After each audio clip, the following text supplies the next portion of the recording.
নমস্কাৰ আৰু শুভ সন্ধিয়া সকলোকে হেপাহৰ চিলাই মজিয়ালৈ আপোনালোক সকলোকে মই পুনৰ স্বাগতম জনাইছোঁ আন এটা নতুন ভিডিঅ'ৰ সৈতে।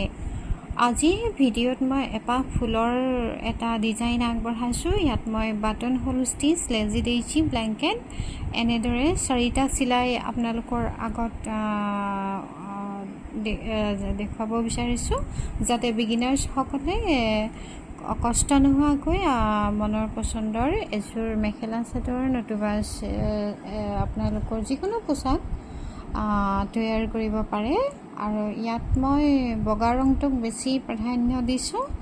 আৰু এই ফুলপাহ আপোনালোকৰ কেনেকুৱা লাগিছে জনাবচোন। যদি ভাল লাগিছে তেনেহ'লে লাইক, কমেণ্ট আৰু শ্বেয়াৰ কৰিবলৈ নাপাহৰিব। আৰু যদি মোৰ লেটেষ্ট আপডেটসমূহ পাই থাকিব বিচাৰে তেনেহ'লে চেনেলটো ছাবস্ক্ৰাইব কৰি দিব বুলি আশা কৰিছোঁ। ধন্যবাদ।